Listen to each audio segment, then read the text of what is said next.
only on Bamba Sports, your home of true fans.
And we are back for more action on Bamba Sport, the fixture that everybody has been waiting for since the season fixtures were released in October last year. It is the defending champions KCB RFC up against the runaway league leaders and the form team in the Kenya Cup, Kabras Sugar. My name is Michael Kwambo, and joining me in commentary this afternoon is William Juguna. William, the crowd has been electric so far. We have witnessed electric matches, starting with that Eric Shali Shield clash between the reserve sides of KCB and Kabras, which ended 37-35 to KCB. And then the match between Homeboys and Impala, which just ended a few moments ago, 36-27 to Impala. And now the big one, any moment now, the fans on our screens, you can see the anticipation, the tension, the excitement. William Juguna, what do you expect? Whoa, Michael Klamo, this is going to be a humdinger of a game. It's the two sides everyone wants to watch playing, and the Impala crowd, I think, is sold out. The Impala Club venue is sold out. The final before the final, who knows, maybe these two teams could meet in the Kenya Cup final, but it's 1 against 2. Kabras on 49 points, KCB on 44. Remember, Kabras are yet to beat KCB since promotion to the Kenya Cup in 2015. They have lost 3 Kenya Cup finals in 2015, 2017 and 2018. And even in the group phase, the best that they have managed has been a draw. I think 13-13 or 15-15. So who will blink fast in this encounter between these two sides, Kabras and KCB? As the two sides make their way out of the tunnel, KCB in the blue and green strip, Kabras in the yellow and black. This is setting the stage for an exciting 80 minutes of Kenya Cup rugby. These two sides, William Njuguna, already with a foot into the semi-finals because the gap between them and the teams in positions 3 to 6 is massive. So this is just to determine who will finish top, in my opinion.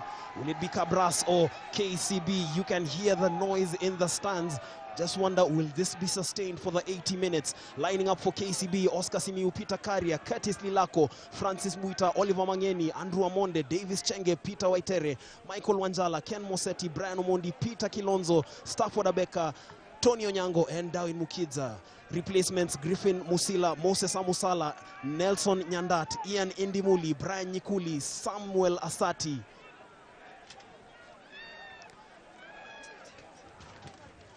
And we can see the lineup for Kabras Sugar: Ephraim Odor, Adaka, Mugerwa, Juma, Odhiambo, Sikuta, Nyambua, Jason, Tanga, Bason, Simiu, Ayange, Keegan, Shitambasi, and Philip Wokorach. Replacements: Odero, Ngesa, Mokua, Kabole, Young, Orlando, Abuto, and Simiu. Kabras Sugar are coached by South African Henley Duplessis, while Curtis Olago is the KCB head coach. As we just catch a glimpse of the action about to kick off here, Philip Wokorach just having a feel of the ball. Center referee for this one is Constant Cap.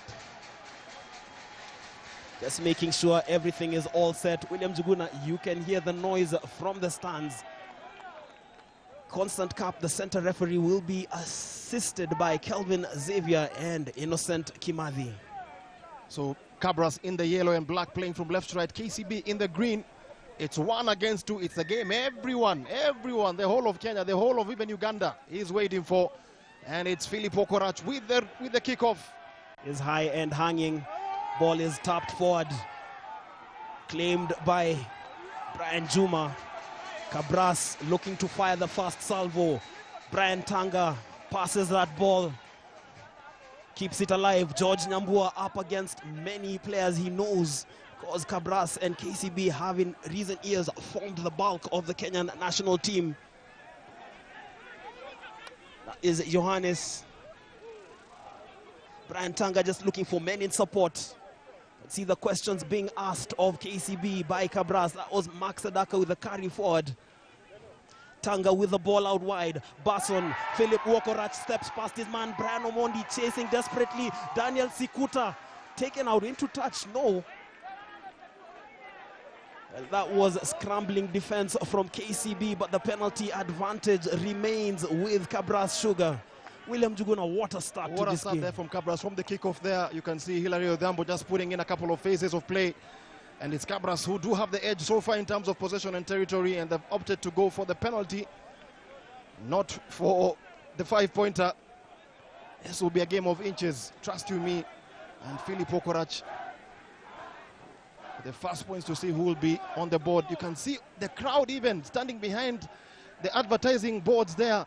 That shows you that the Impala Club is jam-packed for arguably, Michael Kwambo, one of the biggest games of the season. Not even the final. It's actually, we're still very much in season. This is not even the final or the semi. This is just a game in pre-season. It's a group phase. Definitely the biggest game of the season, no doubt about that. Philip Wokorach bracing himself for the penalty kick. It is straightforward. It is successful. The opening salvo has been fired by Kabras. They take a 3-0 lead barely 2 minutes into the match. The fans in the yellow t-shirts have traveled all the way from Kakamega, from county 037 to county 047. And they watch Philip Wokorach putting Kabras Sugar ahead. 3-0, but there is still plenty to play for here. And one interesting thing, bumped into former Kenya Simba's head coach Jerome Parwater a few moments ago. He obviously is around, has been helping out with Kabras in terms of technical aspects of the game. But he also knows the KCB players very well. Ken Mosetti braces for the restart. The chase is on from the KCB forwards. It is claimed by Johannes. Oliver Mangeni and company just curtailing the movement from Johannes. He eventually claims that ball. Played to George Nyambua, slowed down by Oscar Simiu. Driven back, but does well to present the ball. This is Brian Tanga with the darting run. He is about to leave Michael Wanjala for dead. Mark Sadaka, the former KCB man, carries it a few more meters forward. The fans are excited. Logan Basson with the clever kick downfield. The chase is on, but it bounces out into touch. William Jugunet is excited. Very electric play there from Brian Tanga. We saw what he did against Harlequins a few weeks ago. He had like 2-3 line breaks, which left Queens for dead. And you can hear the noise. The noise literally, they literally want to blow the roof off the Impala Club here. But what an electric start there by Brian Tanga and Kabras. KCB yet to get a touch of the ball so far. Michael Kwambo. Well, they do get a touch there. Francis Muita claims that ball. Actually, it was Davis Chenge in the line-out claiming that ball.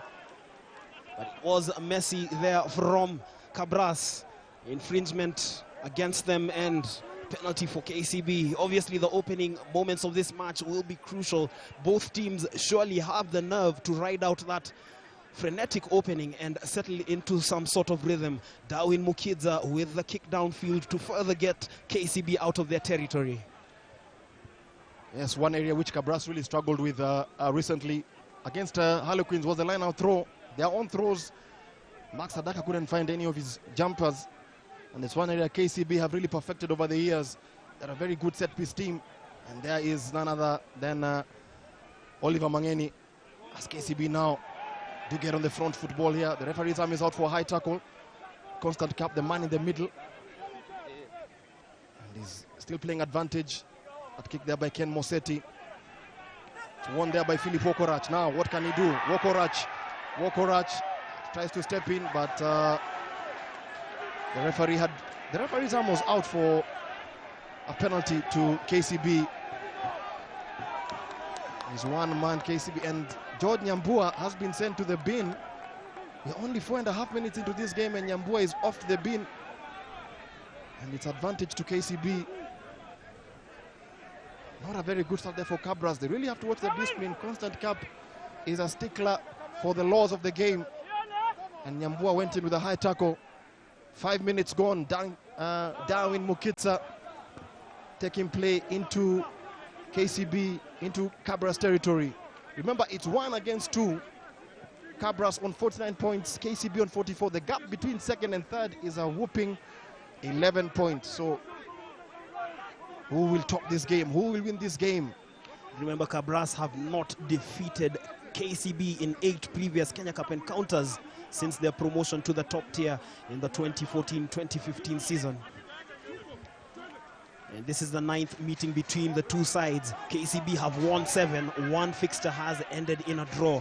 Will this be the day that Kabras actually end that agonizing statistic? The ball is booted downfield by Logan Basson. But obviously, Stafford Abeka and Darwin Mukidza, 2 experienced players, started out their club rugby at Mombasa RFC, knew how to deal with that kick. Just catch a glimpse of Kenya international George Nyambua. He is in the bin. This is one player who has really broken out of his shell since being handed his Kenya debut by Jerome Parwater in 2017.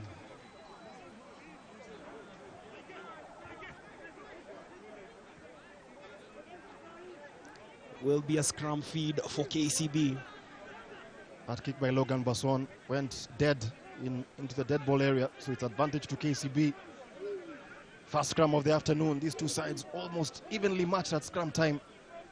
That's Michael Wanjala with the scrum feed. Is picked from the base of the scrum by Peter Waitere. Today playing at blindside flank, at open side flank. That is Curtis Lilako with the carry forward. These two teams have a similar style of play. Davis Chenge, the Kenya captain, back from injury, made his first Kenya Cup start last weekend playing at lock in the 25-3 win against Impala. Wanjala to Peter Karia, to Curtis Lilako. His movement is slowed down, but he does well to keep the ball. He finds the floor. Constant Cap is keen and on the scene. Ken Mosetti, the yellow skins there. Diminutive fly-up for KCB, just looking to find himself in a position to attack. Michael Wanjala marshalling his troops. KCB patiently building up. Davis Chenge as Kabras defend desperately, something that excites their crowd. Ken Mosetti, he's not afraid to take up a challenge, and you can see him go into contact. He has numbers arriving. Wanjala, the ball is claimed there by Peter Karia. Constant Cap has penalized Kabras Sugar, but William Juguna, that penalty was coming. You cannot defend without committing a mistake there. You have to take extraordinary discipline, but when you're being taken through those phases of play, you find yourself in trouble. Seen the chairman of West Kenya Sugar also in attendance. Never seen him in a rugby game, but he's here because of the importance of this match. So Darwin Mukitsa with a penalty attempt. Kabras Sugar also very big on motorsport, but also making huge strides in rugby, winners of the Kenya Cup in 2016 on the same ground when they beat Impala by 22 points to 5. And this is probably almost a no-brainer for Darwin Mukitsa. We have seen him kick such kind of attempts for goal successfully time and again. Experienced kicker for club and country. He ties the score with that kick. It is 3-all, 10 minutes into the match, and it is finely poised. Yes, it's finely poised. Both teams really making very strong starts, especially in the 22. Brian Nikuli, former Kenya 15's skipper on the subs bench, will be relied upon probably in the final 15-20 minutes of this game. It's a nail-biter here at the Impala Club. Kabras playing from left to right, and KCB playing from right to left. And William, you have to appreciate the atmosphere here that has been created by the fans who made their way all the way from Kakamega. They are noisy, they are vociferous, they're very passionate. That ball is messy but claimed by Peter Waitere. KCB just setting up another platform there. Wanjala with the pass back to Darwin Mukitsa. Looks to have spotted a gap downfield. He was aiming for touch. He fails to find it. Basson plays it to Wokorach, a fleet-footed Ugandan. He was third in the recent SJAC Sports Personality of the Month competition. Yeah, he had a blind of a January tournament. This is Oliver Mangeni. He has Francis Muita in support. He arrives to secure the rack. Ball is availed for Michael Wanjala. Ken Mosetti. Brian Omondi. This is Stafford Abeka. Big unit, Stafford Abeka. He doesn't go down immediately, but he is marshaled out into touch. Nick Baraza there with a good tackle. He's the defensive guru. He's the defensive linchpin in this Kabras team. Remember him from the Queens game where he literally tackled everything in sight. Stafford Abeka, the KCB winger, has also played at back row. Actually played 2 seasons ago at back row for KCB. So a lot of pace, a lot of power from the big man, starting ahead of Jacob Oje, who plays on the left wing for KCB but is part of the Kenya Sevens team, heading out for the USA and Canada legs of the Sevens World Series. But back to 15s rugby. Logan Basson with that step and the short pass to Nick Baraza. Kabras driving forward. Remember, they are one man down. George Nyambua is in the sin bin, but he will be coming in any moment now. Max Adaka, the former KCB man, charges at his former mates from Ruaraka. That is Cloud Johannes. Goes down under the tackle from Peter Kilonzo, but ball is availed to Brian Tanga. This is Logan Basson. He brings in Philip Wokorach with the pass out wide to Felix Ayange. Kicks it behind the KCB players. Michael Wanjala is back home. The ball goes out into touch. Good play there coming in from Felix Ayange, as we can see the Kabras bench just applauding that move by Felix Ayange, playing on the wing this afternoon. Logan Basson there with a shimmy pass to Michael Wanjala, then short pass there. So it's Kabras here with an attacking line out, or yes, they do get the rub of the green from the penalty. The penalty is actually in their favor, and they've actually gone to the corner. And you can tell what's coming, Michael Kwambo here. These two teams have really perfected the art of rolling mauls, tries from the set piece. They're both under the technical influence of Jerome Parwater, who is attending this match as part of the Kabras technical bench. Remember, KCB were down in South Africa before the start of the season for a 10-day training camp at the Western Province Rugby Union, where Jerome Parwater is the under-21 head coach and also the head of talent identification. The line-out throw is uncoordinated, and everything is not on cue. Yes, Kabras and KCB met in the Kenya Cup final last season. KCB winning by 29 points to 24. Good take there in the line out there from Kabras. Now, do they go for the rolling maul? Can they go over the line? Yes, the try is scored. Kabras get the opener there. I'll just tell you the identity of the try scorer. This is Ephraim Odwor. Young Ephraim Odwor scores the opening try of the match. Kabras go 8-3 ahead. Let's just see that. That was a furious maul. Mark Sadaka was at the end of it. And there he was, Ephraim Odwor, the try scorer. Fans from Kabras Sugar. Yes, we made a long trip, as you say, 400 kilometers from Kakamega. As well as the adopted fans. In the city of Nairobi. Breaking out into song and dance. William Juguna, one of the better crowds we have seen at the Impala Club in recent times. Arguably the biggest crowd of the season so far in this 2018-2019 Kenya Cup season. And we don't know how the final will look like come the month of May. But so far, a very good crowd. It just shows you that when two competitive teams meet, the fans really want to come and watch an entertaining game.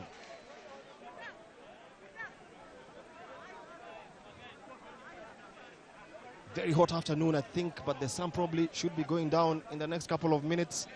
It will get cooler once we do from around 5 o'clock, but so far it's blazing hot, and the rugby on the ground is very much blazing hot. Philip Wokorach with a rather straightforward conversion attempt. Well, it is wide and the scores remain 8-3, just as we were giving him the benefit of doubt. Zero accuracy there from Philip Wokorach. And this was that moment. Ephraim Odwor got onto that maul, grounded the ball for the opening try. 8-3 as we head into the quarter-hour mark here at the Impala Club. KCB restarting this match for the second time. Ken Mosetti, the man they call the wrecking ball, not afraid to put his body on the line for his team.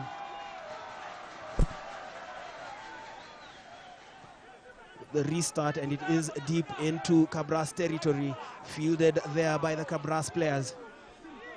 The KCB players arrive in numbers, just making sure that he finds it difficult to find the floor. And it works to their advantage. They force the turnover. Can this be a platform for them to offer a response? Dan Sikuta there. Arm wrestle actually ran into a green wall of jerseys.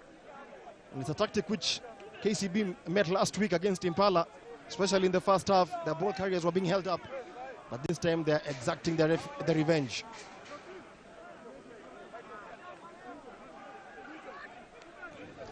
And I'm sure the microphones have picked that up.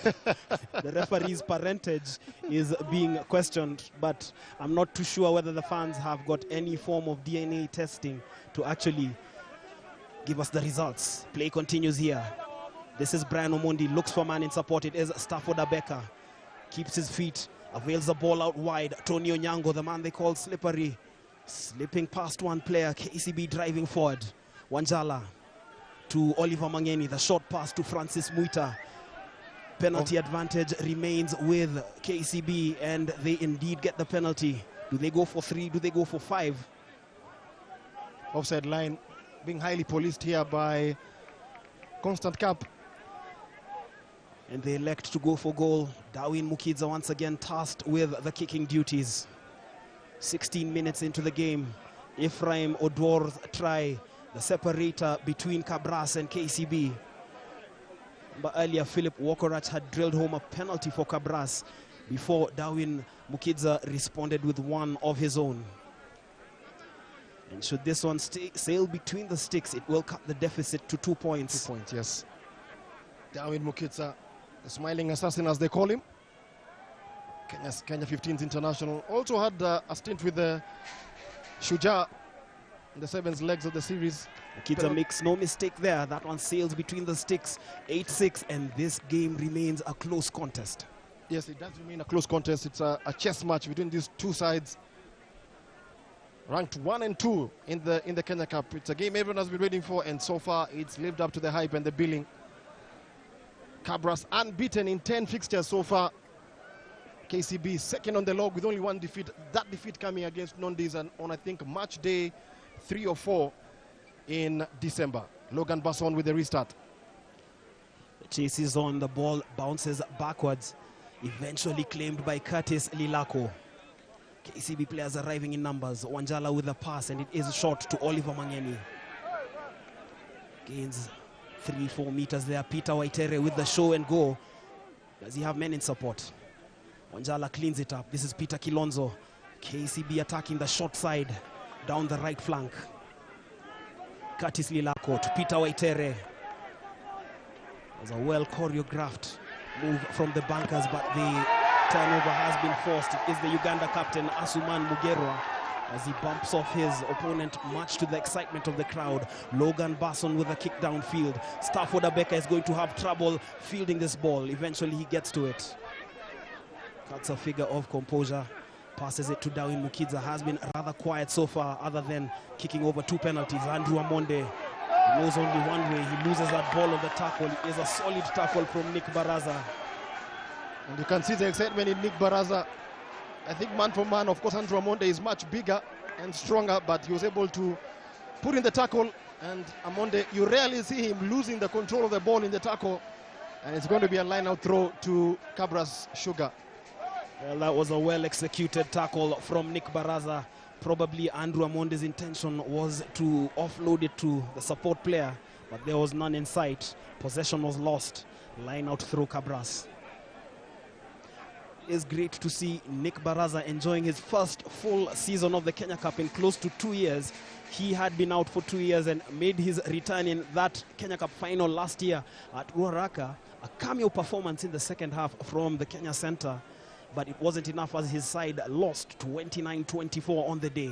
Absolutely, yes. Nick Baraza was a mainstay of the Kenya 15 side in 2015 and 2016, but injuries have hampered his performance, or his play for the last couple of years, but it's good to see him back. And he's the man who's leading that defensive effort for Kabras. So it's going to be a scramble here by Brian Tanga. The scrum's really holding firm here. No one really having the ascendancy. That's Logan Basson. Plays it to Nick Baraza. Received that ball at full flight, but the KCB players were there in numbers to just curtail his movement. George Nyambua and the referees the ball, and he calls for the offside. There's a breach of the offside line by a KCB player. Constant Cup will be reaching into his pocket. The bankers are down to 14 men, and it is the midfielder Brian Omondi. It is his turn to spend 10 minutes in the bin. Just shows you that Constant Cup is a stickler for the laws. He's seen binned George Nyambua early. So now Brian Omondi in the naughty chair for the next 10 minutes. And it's advantage to Kabras. So KCB going to play the next 10 minutes with 14 men as Logan Basson goes for this penalty attempt. South African. Actually 4 South Africans in this squad. Logan Basson, Mario Wilson, Claude Johannes, and I think Brett Robinson. Who've settled very well in Kakamega. No one really knows them, no one cares about them, but if you ask the Kabras coach Henry Duplessis, if they were in Nairobi, probably there would have been a few distractions. Basson with the penalty attempt, out wide, and KCB are able to breathe a huge sigh of relief. You know, Kabras Sugar is pretty much a United Nations of rugby. They have players from South Africa, Uganda, and Fiji. Brian Omondi spending 10 minutes in the bin for his infringement. It's KCB a man short in the backs, but they predominantly thrive with their forward play. So we'll survive. This is Davis Chenge. Rides through the first tackle. He is brought down once again by Baraza. Oscar Simiu. Wanjala. This is Mosetti. with a kick downfield. It wasn't fielded by Kevin Keegan. Just took his eye off the ball for a moment. It is a KCB lineout. Kevin Keegan, former Kisumu and Kenya Harlequin man, son of former Kenya Football International, the late Sami Onyango Jogo. Actually, KCB have gone for a quick line out there. This is Curtis Lilako. Carries it forward another 2 or 3 meters. Wanjala to Mosetti. Delayed pass and eventually draws in Peter Kilonzo. He shows strong feet. Kilonzo, is he going to go all the way? He is stopped agonizingly close to the try line. The ball picked up there by the KCB forward. They are looking for clean ball. KCB sniffing the Kabras try line. That is Oscar Simiu, and it is a try. It puts the Bankers ahead 11-8, and the very animated figure of Curtis Olago. I think he would have another career as a performer elsewhere, but for now, it is KCB going into the lead for the first time in this game, 11-8. And it all started with that line out, which was taken very quickly, but Oscar Simiu, the loose head prop, goes over the line, and KCB will get their first lead of the afternoon. KCB bench there, the KCB fans celebrating, and they have silenced the Kabras supporters there. Darwin Mukita with the conversion kick now to come to give them a 5-point buffer. So it's 1 try apiece between these two sides as we approach the 24-minute mark. Darwin Mukidza has been perfect with his kicking so far. 2 penalties that have been successfully drilled between the sticks. First conversion attempt of the afternoon, as the Kabras fans just try to distract him. I don't think it's going to work. This man is a dead ball sharpshooter. And that takes the score now to 13-8 here at the Impala Club. KCB lead for the first time in this encounter. A try by Oscar Simiu Sorano. Conversion kick by Darwin Mukita, and 2 other penalties have given the Bankers the lead by 5 points. Still a long way to go in this encounter here at the Impala Club. The restart is high and hanging. Is claimed by Darwin Mukidza. Plays it out wide to Mosetti. Man who relishes a challenge of any kind, physical or tactical. Carrier is Francis Muita. Wanjala looking for his support players. Darwin Mukidza is back home, spots the gap downfield. Is claimed this time by Kevin Keegan. Peter Kilonzo not giving him breathing space. They're all over Brian Tanga like a bad rash. KCB, have they forced the turnover? No, that is a former KCB man, Max Adaka, being mugged there by his former teammates. But the ball is secured by Kabras. Tanga plays it out wide to Wokorach. Finds himself in a spot of bother. Breaks past 1 tackle. Lost the ball there in contact, Philip Wokorach. Just as he was trying to motor his way past 3-4 defenders there from KCB. And it's going to be a scramble for the Bankers. The Bankers winning the mini battles here. Tight games are normally won in the territorial and possession contest, but it's still a very close game to call between these two sides who are ranked 1 and 2 and have met in the 3 out of 4 Kenya Cup finals since 2015.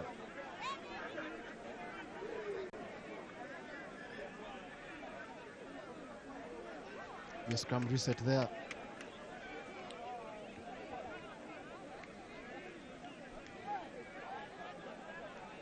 Remember, Kabras unbeaten in 10 fixtures.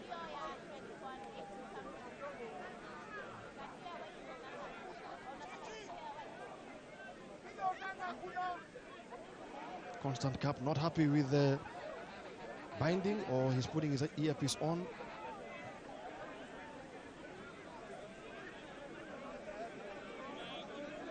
Several battles across the pitch there. Brian Tanga against Michael Wanjala, Logan Basson versus Ken Musetti, Philip Wokorach and Darwin Mukidza.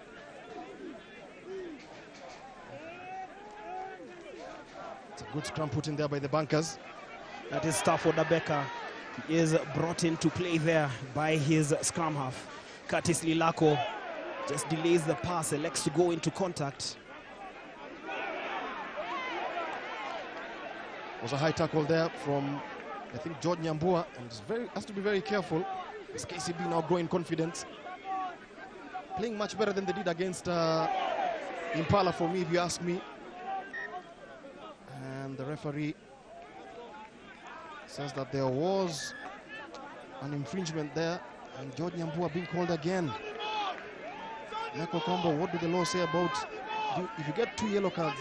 Obviously, that's a red card, but I'm sure Constant Cup wouldn't want to be giving a red card so early in the game. So it would be all about giving your decisions in moderation, ensuring that the game continues, and it's all about the rugby and not about the cards and the decisions. But Nyambua has to be very careful. I mean, World Rugby are very serious about those high tackles, anything above the shoulder. As Darwin Mukita takes the play to the corner now. Can KCB exact revenge on Kabras here? It's going to be a line out throw to KCB as we approach the hour, as we approach the half-hour mark. It's 13-8 in favor of KCB. This will be a line out throw, and you can just smell what KCB want here. They want to power their way through a maul. 13-8. Each team has scored 1 try apiece. Peter Carrier with a line-out throw, won there by... That was Francis Muita claiming that ball in the air as KCB looked to drive forward. Kabras furious on their defense, not allowing KCB any forward movement. This is surely the game of the season, and the advantage swings in favor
As Ian Morgan's side beat the West Indies by 6 wickets to take a 1-0 lead in their 5-match series in Barbados.